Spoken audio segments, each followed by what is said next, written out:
ప్రతి నియోజకవర్గంలో టీడీపీ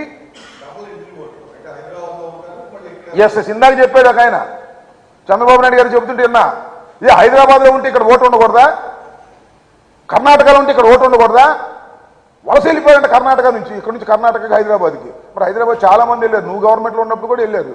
నేను ఒకటి మనవి చేస్తున్నా, హైదరాబాద్లో ఉన్నా, ఢిల్లీలో ఉన్నా, కర్ణాటకలో ఉన్నా, మద్రాసులో ఉన్నా ఇక్కడ ఓటు ఉండవచ్చును, నో సందేహం, నో డిస్ప్యూట్. అయితే హైదరాబాద్లో ఒక ఓటు, ఇక్కడ ఒక ఓటు, అది కుదరదు నాయన, అది ప్రజాస్వామ్యం కాదు బాబు.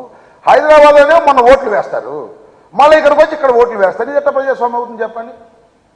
హైదరాబాద్లో ఓటుంది, ఇక్కడ ఓటుంటే ఎక్కడో ఒక చోటే ఓటు ఉండాలి, ఇది ప్రజాస్వామ్యం. కర్ణాటకలో ఓటుండి ఇక్కడ ఓటుంటే ఇక్కడో అక్కడో ఒక చోటే ఉండాలి, ఇది ప్రజాస్వామ్యం. అక్కడ కావాలంటే ఇక్కడ కావాలంటే చంద్రబాబుకి, హైదరాబాద్లో కావాలంటే ఇక్కడ కావాలంట, అది చట్ట వ్యతిరేకం, అది అప్రజాస్వామికం. వాటిని తీసేయాలి, తీసేసే విధంగా అందరూ ప్రయత్నం చేయాలి. Either Hyderabad are Andhra Pradesh. నాకు ఇక్కడన్నా ఉండాలి, గుంటూరులో అన్నా ఉండాలి, గుంటూరులోనూ ఉండాలి, నాకు ఇక్కడ ఉండాలంటే కుదరదు. అందువల్ల ప్రతి ఓటర్కి ఒక ఓటే ఈ రాష్ట్రంలో ఉండాలి తప్ప 2 చోట్ల నమోదు కాకూడదు. అలా నమోదైతే అది నిర్బంధంగా తీసి అవతల పారేస్తారు. దానిలో ఏ విధమైన సందేహం. చంద్రబాబు నాయుడు గారికి అక్కడ ఓటు కావాలి, ఇక్కడ ఓటు కావాలి అంటే వీళ్ళందరికీ కూడా. సో అర్థం చేసుకోవాలి, ప్రజాస్వామ్యంలో ప్రజాస్వామ్యబద్ధంగానే ముందుకు వెళ్ళాలి, దాన్ని అందరూ సపోర్ట్ చేయాలని మేము భావిస్తున్నాం.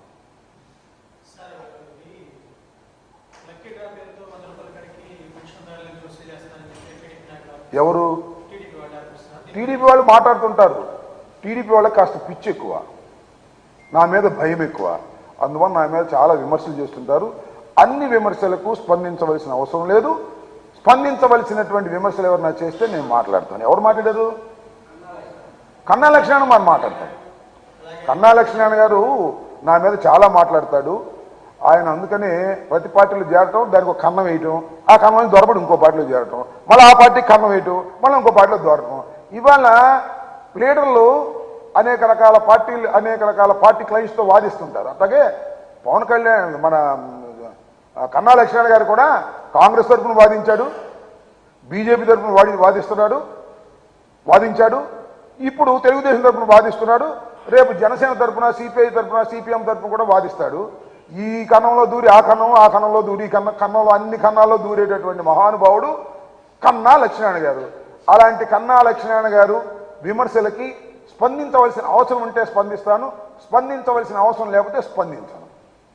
ఓకే, ఇంకా రైట్.